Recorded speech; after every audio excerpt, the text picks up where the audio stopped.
Hello students, welcome to the next lecture on the network analysis. Today's our target is to learn the concept of the floats.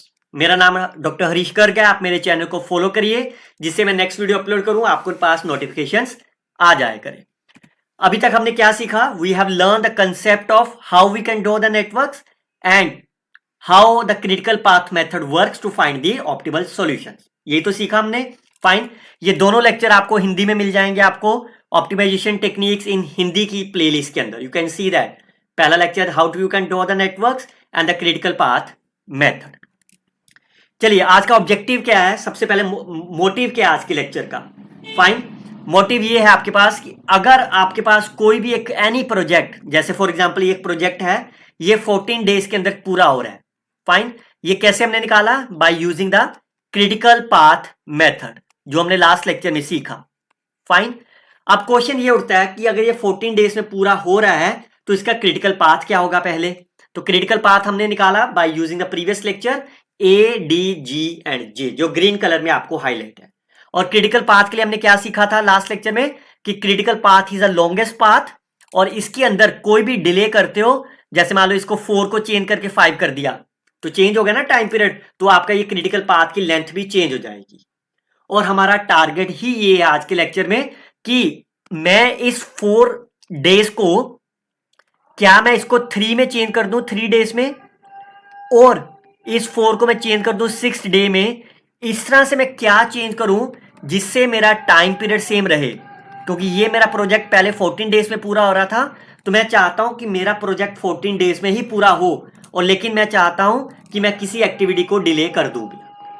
Fine, तो that means what will happen on the project durations, अगर आप किसी भी एक activity को 3 दिन के लिए डिले करते हो।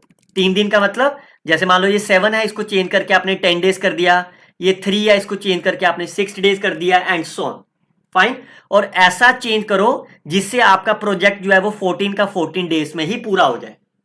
फाइन, तो ये चेक करना है क्या अगर आप किसी एक्टिविटी को 3 दिन चेंज करते हो, क्या आपका प्रोजेक्ट 14 डेज में पूरा होगा कि नहीं होगा। सेकंड क्वेश्चन, क्या शेड्यूल आप डिजाइन करो जिससे आपका प्रोजेक्ट जो है वो 14 डेज की बजाय कम दिनों में पूरा हो जाए, 12 डेज में हो जाए, 13 डेज में हो जाए, और 11 डेज में हो जाए। लेकिन ये तो क्वाइट ऑब्वियस है ना कि अगर आप 14 डेज में आपका प्रोजेक्ट पूरा होता था पहले नॉर्मल टाइम, अगर आप उसको 12 डेज में पूरा करोगे तो कैसे होगा वो पूरा? आप ओवर टाइम लगाओगे, लेबर ज्यादा लगाओगे, फाइन, मैन पावर को ज्यादा करोगे, तो उसके लिए क्या करना होगा? आपको एक्स्ट्रा कॉस्ट देनी होगी। फाइन, तो नेक्स्ट मेरा ऑब्जेक्टिव क्या है कि वो कितनी extra cost that we will needed to complete the project in the 12 days. मान लो 14 डेज में पूरा करने के लिए आपको रुपीज 10,000 रुपीज लग रहे हैं कंप्लीट करने के लिए, तो अगर आप 12 दिन में करोगे तो कितने दिन चाहिए आपको पूरा करने के लिए? तो अगर आप इन तीनों क्वेश्चन को थोड़ा ध्यान से देखो, ये 2 क्वेश्चन में आपसे क्या पूछ रहा है? आपसे डेज को कम करने की बात कर रहा है ये दोनों क्वेश्चन में।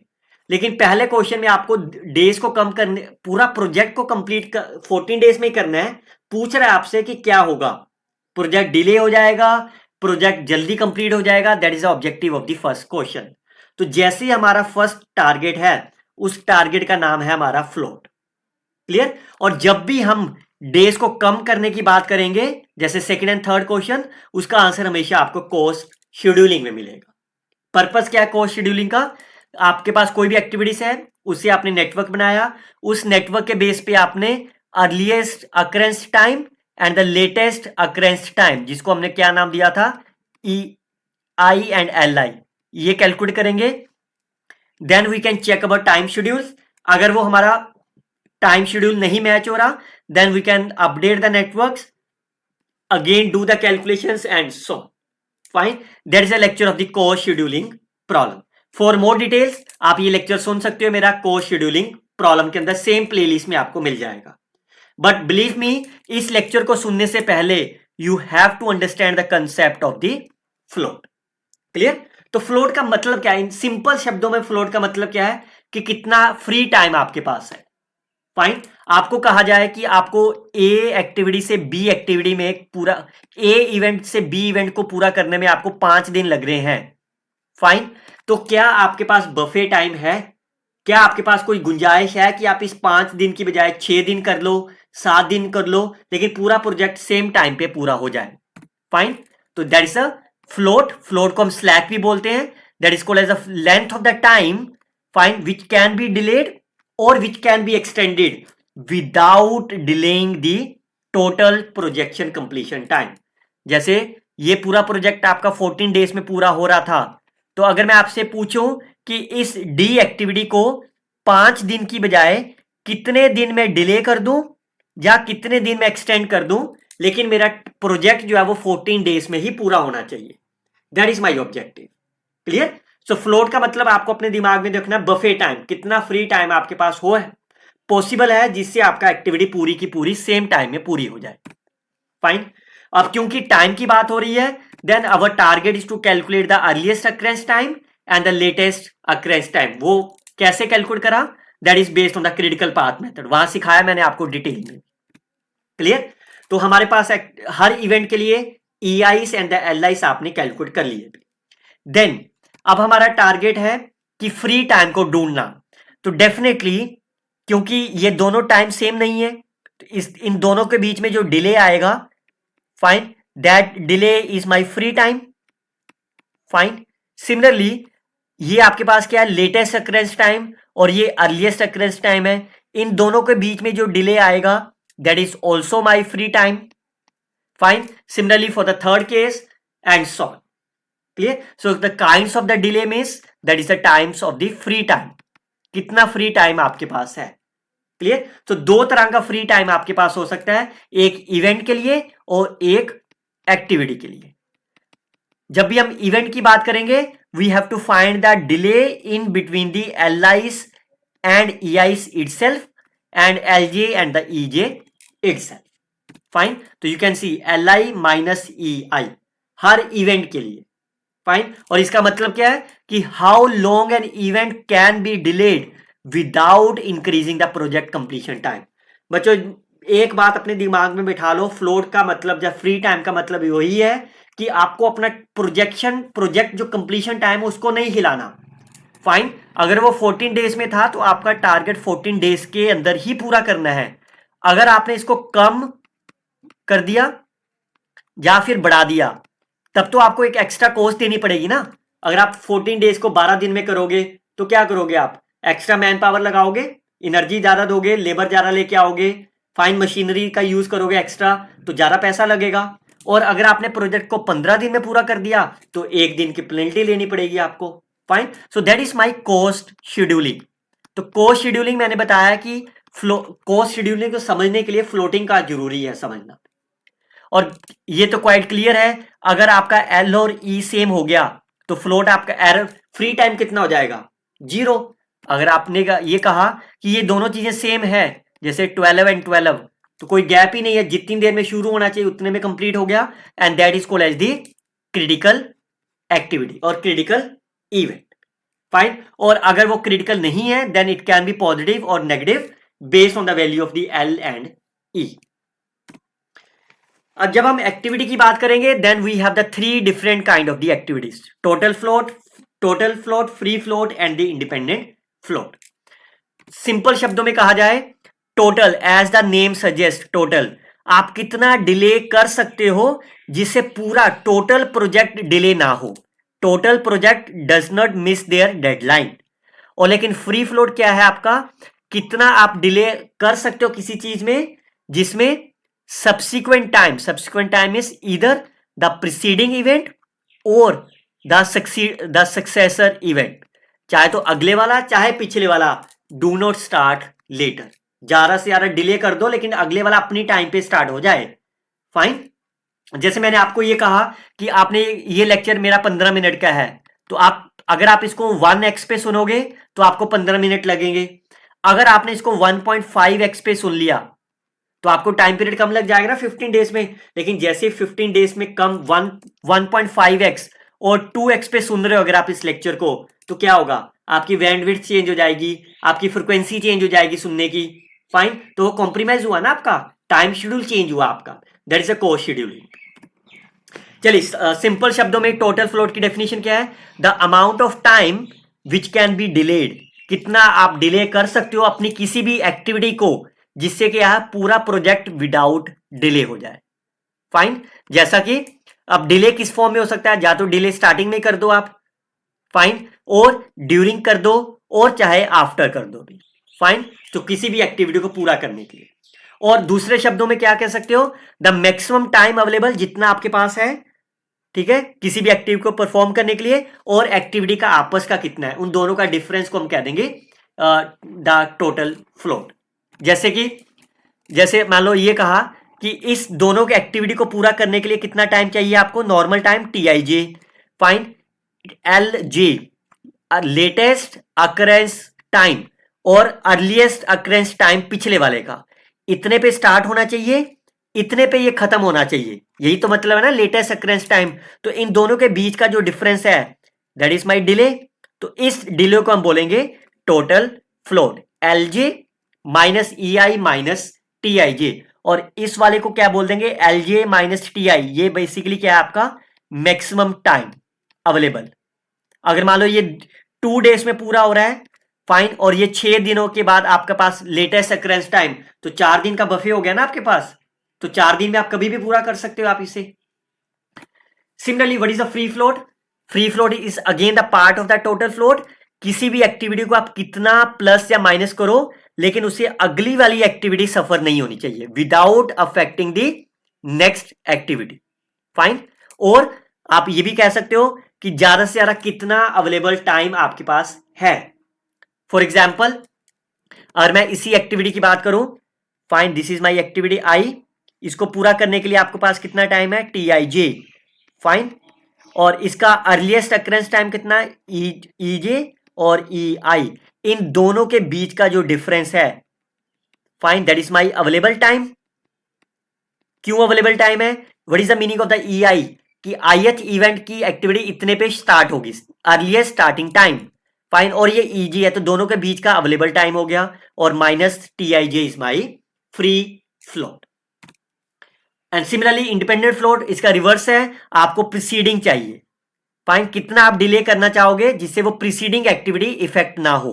रिमेंबर, फ्री फ्लोट में क्या आपका था कि next activity on the time start हो जाए, लेकिन इंडिपेंडेंट में क्या है, आपकी प्रीसीडिंग एक्टिविटी इंपैक्ट नहीं होनी चाहिए। तो प्रीसीडिंग एक्टिविटी के लिए क्या आप यहां पे आपका इंस्टेड ऑफ द EI, ये आपके पास था ना total free float, this is my free float, EI EJ minus, तो यहां पे प्रीसीडिंग के लिए करना है, instead of the EI we call as the LI, fine. तो डायगोनली अगर ये वैल्यू नेगेटिव आती है तो उसको हम 0 ले लेंगे, बिकॉज नेगेटिव टाइम पीरियड का तो कोई सिग्निफिकेंस नहीं होता ना, फाइन, नेगेटिव डिले हो गया तो कोई सिग्निफिकेंस ही नहीं है, तो हम इसको 0 कंसिडर कर लेंगे।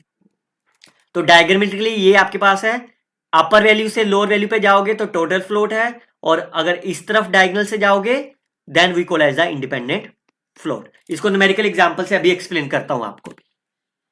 तो मैंने ये पहले ही बता दिया, फ्री का मतलब कितना डिले करना चाहोगे जिससे सब्सिक्वेंट टास्क आपका स्टार्ट डिले ना हो, और as the name suggested total कब होगा, कितना डिले करो लेकिन टोटल प्रोजेक्ट आपका मिस नहीं होना चाहिए डेडलाइन के साथ। Now what is the relation between them, clear है, because we all knows the latest occurrence time is always be greater than equal to earliest occurrence time, ये तो हमें पता ही है ना।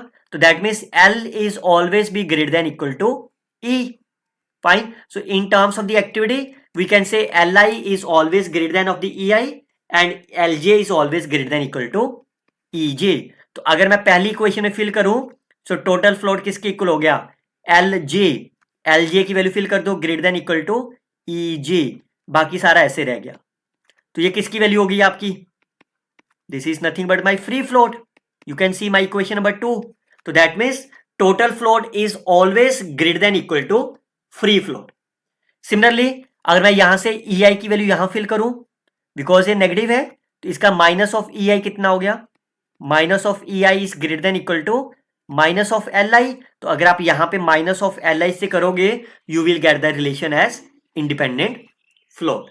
इन दोनों से आपको क्या इनइक्वालिटी मिली, total float is greater than equal to free float is greater than equal to independent float, clear. और अगर कोई एक्टिविटी क्रिटिकल है क्रिटिकल का मतलब क्या होता है, L I and EJs are same, उस केस में फ्री फ्लोट आपका 0 हो जाएगा। क्लियर? चलिए, सबसे बड़ा इंपॉर्टेंट पॉइंट है, अगर किसी का टोटल फ्लोट आपका 0 है तो देन क्रिटिकल एक्टिविटी होगी वो आपका, फाइन। और अगर कोई भी एक्टिविटी आपकी क्रिटिकल है तो उसका फ्री फ्लोट हमेशा ही 0 होगा, बट कन्वर्स ट्रू नहीं है। कन्वर्स का मतलब, अगर किसी का फ्री फ्लोट 0 है, it doesn't implies that activity is my critical. Clear? अभी मैं इसको काउंटर एग्जांपल के साथ आपको एक्सप्लेन कर देता हूं। तो जैसा कि मैंने बताया, free float and total float, flexibility क्या आपको लगती है, अगर किसी का फ्री फ्लोट काफी हाई है, मतलब फ्री फ्लोट की वैल्यू हाई आ गई, इसका मतलब क्या हो गया, फ्री फ्लोट का मतलब क्या है, टाइम डिले, तो आपके पास क्या हो गया, फ्लेक्सिबिलिटी होगी ना, उस काम को जितना मर्जी देर में कर सकते हो। और अगर किसी का फ्री फ्लोट लो है तो उस एक्टिविटी को जल्दी से जल्दी आपको कंप्लीट करना होगा, जिससे क्या नेक्स्ट एक्टिविटी इंपैक्ट ना हो। High free float indicates the more flexibility to perform the task.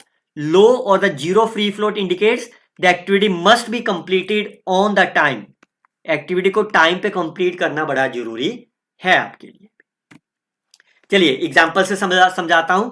First part आपको क्या बोला है, find the critical path and the project duration.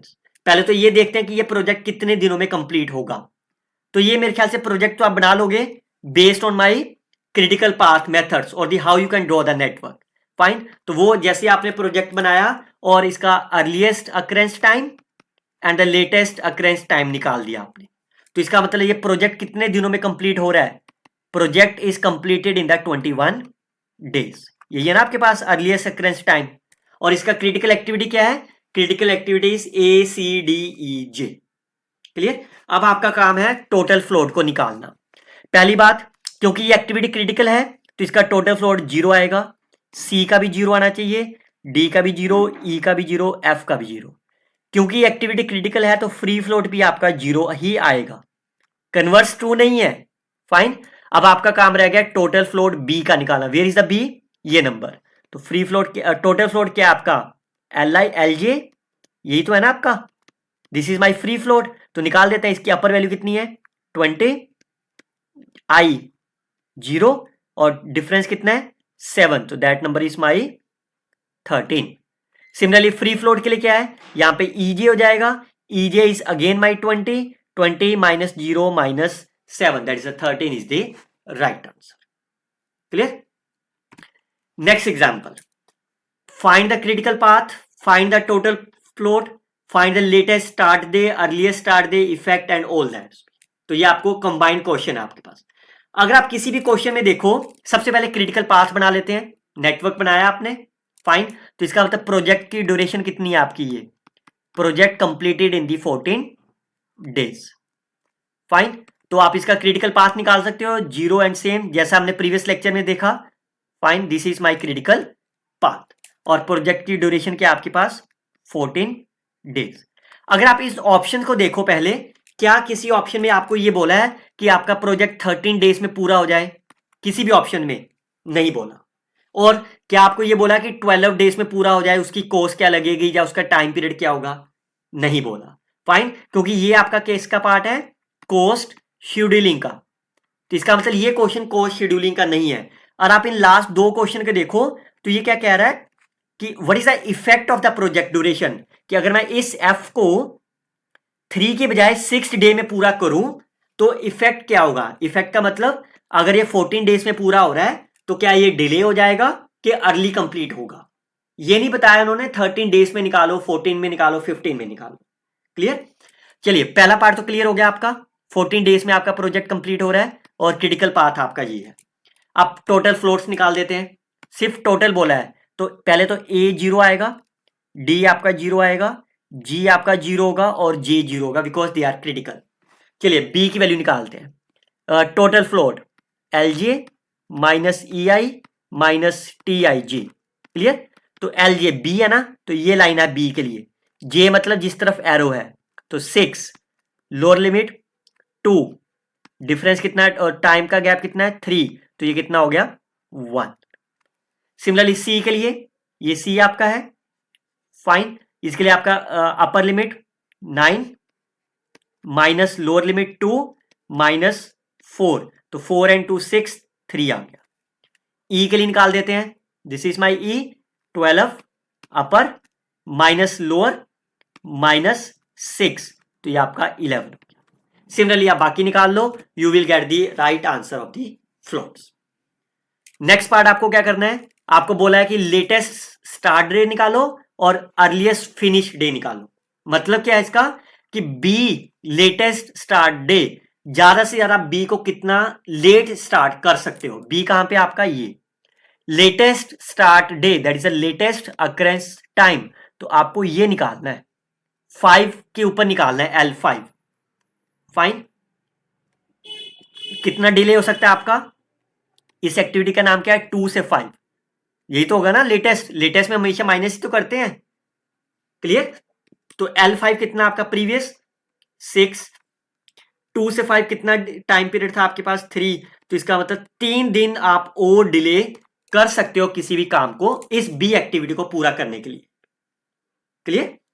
ये तो यहीं से भी क्लियर हो रहा है ना, बी को आपको पूरा कंप्लीट करने में 3 दिन लग रहे हैं, और ये 6 क्या आपका 6 is my latest occurrence time, मतलब ये बी एक्टिविटी को कंप्लीट करने में मैक्सिमम 6 दिन लग सकते हैं, तो 3 दिन आपके पास थे, तो 3 दिन आप और ले सकते हो। Earliest finish day, earliest finish that is EOT, किस एक्टिविटी का F, ये फाइंड अर्लीस्ट मतलब यहां पे, तो इसका मतलब E4 निकालना आपको, और क्योंकि अर्लीस्ट है तो प्लस फिनिश करना आपको, तो ये एक्टिविटी क्या बनेगी 4 7, T of 4 7, तो E of 4 कितना आपका 7 और T of 4 7 कितना आपका टाइम पीरियड 3, तो इसका मतलब 10 दिनों के अंदर अंदर आपको ये एक्टिविटी F जो है वो कंप्लीट करनी होगी, क्लियर। चलिए अगला, अब क्वेश्चन ये है कि इफेक्ट बताइए अगर इस एक्टिविटी I को आपने 2 की बजाय 3 दिन ले लिया आपने, मतलब ये जो आपका T of 7 8 है, इसको आपने 2 की बजाय कितने दिन ले लिए 3 दिन ले लिया आपने, क्लियर। तो आपको बताना है कि ये प्रोजेक्ट आपका 14 डेज में पूरा होगा कि उससे पहले हो जाएगा कि डिले हो जाएगा। तो देयर इज नो इश्यू, अगर ये 2 की बजाय 3 दिन हो गया फाइन, तो इसकी कैलकुलेशन से क्या चीज चेंज होगी आपकी, ये लास्ट डे ही तो चेंज होगा ना। इसका E of 8 निकाल लो, E of 8 कैसे निकलता है आपका, मैक्सिमम ऑफ 3 तरह से आ रहे हो ना, इधर से 5 + 7 12 फाइन, और 11 + 3 14, और इधर से 11 + 3 14, तो कितना है आपके पास 14, और पहले भी 14 था, इसका मतलब there is no delay, there is no delay, तो इसका मतलब आप F एक्टिविटी को I एक्टिविटी को 2 दिन के बजाय 3 दिन में भी करोगे तो आपका प्रोजेक्ट 14 डेज में ही पूरा होगा, कोई डिले नहीं आएगा। तो अगर इसका मतलब क्या हो गया, तो ये भी तो आपका क्रिटिकल एक्टिविटी बन जाएगी, क्यों, इसका फ्री फ्लोट निकालो कितना है, या टोटल फ्लोट देखो कितना है, टोटल फ्लोट कितना हो जाएगा आपका, ठीक है, ये 14 माइनस 11, अब टाइम पीरियड 3 आवर्स हो गया ना, 3 डेज हो गया, तो कितना है, तो अगर किसी का टोटल फ्लोट आपका 0 है तो उसको हम क्या बोलते हैं, that is a critical activity. So activity I becomes my critical, because उस केस में टोटल फ्लोट आपका 0 हो गया। तो इसका मतलब क्या हो गया कि there is no effect on the project duration, project अगर पहले 14 डेज में पूरा हो रहा था, अब भी 14 डेज में ही पूरा होगा अगर आप एक्टिविटी I को 2 की बजाय 3 दिन में पूरा करते हो। मतलब एक दिन का बफे टाइम हो गया ना आपके पास, कि आप एक दिन डिले भी कर सकते हो आप किसी चीज को। सिमिलरली क्वेश्चन अगला है कि अगर आप F को इस 3 की जगह पे 6 दिन में आप पूरा करो तो क्या कोई डिले आएगा। इस जैसे आपने F को 3 के 6 दिन करे तो इससे क्या चेंज आ जाएगा, एक E of 7 चेंज हो जाएगा फाइन, और एक E of 8 चेंज होगा, यही तो होगा ना चेंज। पहले तो इसका फ्री टोटल फ्लोट निकाल लेते हैं फाइन, उससे पता लग जाएगा कि कुछ चेंजेस आएंगे कि नहीं। इसका क्या है टोटल 12 -7 -6, तो नेगेटिव में आ गया ना आपका I, इसका मतलब सेम तो नहीं है ये डेफिनेटली, क्लियर। अब हम चेक कर लेते हैं E of 7 कितना आएगा, मैक्सिमम ऑफ 7 पे कैसे पहुंच सकते हो, एक तो 4 से पहुंच सकते हो, 4 से पहुंचने के लिए प्रीवियस 7 + 6 13, 5 से आ सकते हो, 5 + 6 11, दिस नंबर इज माई 6, ठीक है ना, और एक इधर से भी आ सकते हो 11 प्लस 0 11, तो ई ऑफ 7 हो गया आपका 13, तो ये 11 से बदल के आपका 13 हो गया। क्लियर। और ई ऑफ 8 निकालना है, मैक्सिमम ऑफ 8 प्लस 7 से भी जा सकते हो, 13 प्लस 2 15, ऊपर से आओगे 5 प्लस 7 इज 12 और नीचे से आओगे 11 प्लस 3 14, तो ये कितना हो गया आपके पास 15। इसका मतलब ये आपकी वैल्यू क्या होगी 15। और इस 15 का मतलब क्या है, प्रोजेक्ट कब कंप्लीट हो रहा है, project completed in the 15 days. इसका क्या मतलब होगा, project completed in the 15 days. लेकिन पहले कब पूरा हो रहा था आपका, पहले 14 डेज में पूरा हो रहा था, लेकिन जैसे ही आपने एक्टिविटी को 6 दिन में करा तो इसका मतलब प्रोजेक्ट आपका क्या हो गया, डिले हो गया। तो डिले भी कितने दिन हो गया, 15 माइनस 4 इज 1 डे। तो एक दिन आपका प्रोजेक्ट जो है वो डिले हो जाएगा अगर आप एफ की एक्टिविटी को 3 की जगह 6 दिन में पूरा करते हो। ठीक है। सिमिलरली आप किसी भी एक्टिविटी को इसको चेंज करके आप देख लो कितना डिले होगा, यू कैन चेक इट। तो मेन पर्पस है आपके पास अर्लीस्ट अकरेंस टाइम निकाल देना, आपको लिमिट निकाल देनी सभी इवेंट्स के साथ। चलिए, अगर आपसे फ्री फ्लोट या टोटल फ्लोट पूछा जाए, क्योंकि ए एक्टिविटी आपकी क्रिटिकल है तो ये 0 आएगा, डी क्रिटिकल है 0 आएगा, फाइन, इज इट ओके। अब फ्री फ्लोट निकालते हैं बी का। फ्री फ्लोट लोअर से लोअर चलना है आपको, 5 माइनस 2 माइनस 3 0। अब आप देखो फ्री फ्लोट 0 है, यही तो बताया था ना, फ्री फ्लोट 0 है, it doesn't implies that they are critical, fine. But अगर कोई एक्टिविटी क्रिटिकल है then the free float is my 0।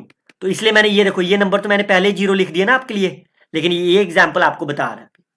3 का निकाल दो free float, 7 minus 2 minus 4 1।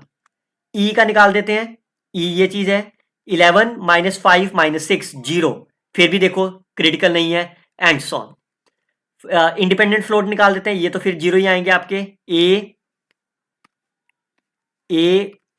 D G and G, fine. E का फ्री इंडिपेंडेंट फ्लोट निकाल दो, कितना है, मतलब इंडिपेंडेंट क्या था आपका, ई जे माइनस एल आई, अब चेंज था ना वैल्यू, तो इसका निकाल दो ई का, ये इवेंट के लिए ई 11 एल 6 और ये 6, तो कितना हो गया -1। सिमिलरली आप बाकी निकालोगे, that are number are here, fine. तो जैसे कि मैंने पहले बताया, नेगेटिव नंबर्स को आप क्या ले लोगे, negative time is not possible, you can consider these two numbers as my 0, fine. और आप देख भी सकते हो the inequality is also satisfied, clear.